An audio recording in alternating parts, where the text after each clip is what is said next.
Ate, taas mo yung paa mo. Kaya hawak ako, oh. Paano ba? Kasi gusto niya siya magdadrive eh. Oh, sige, na mo ibababa talaga. Iganyan mo nga eh. Marunong ka niyan, ate. Marunong ka. Bababa talaga siya Oh, nagdadrive. sabi talaga nag-ano. Na ano nga ng ulo yung... Talaga naman ito. Unano na to. Basta, oh. Hindi niya kinakain. Ate, gusto mo yan, ate? Talaga naman. Naku, talaga naman.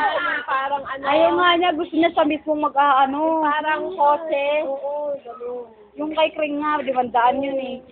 magkano lang sa Divisoria. 500 kaya yun. 300 plus lang sa Divisoria. Magkano? 3 plus lang sa Divisoria. O tapos pamatay mo, balikan sa daan. 500 eh. Yung 500. Inan! Di ba si Ethan yun? Wala. Yan, kinukuha na ni ano.